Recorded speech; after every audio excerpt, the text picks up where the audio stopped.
wildfire season has started early.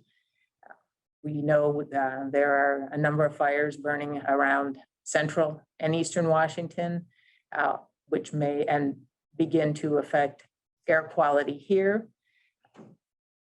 That will make it challenging as some of the symptoms related to smoke exposure can mimic those that we see with COVID-19. So again, we encourage anyone with signs or symptoms to play it safe and get tested.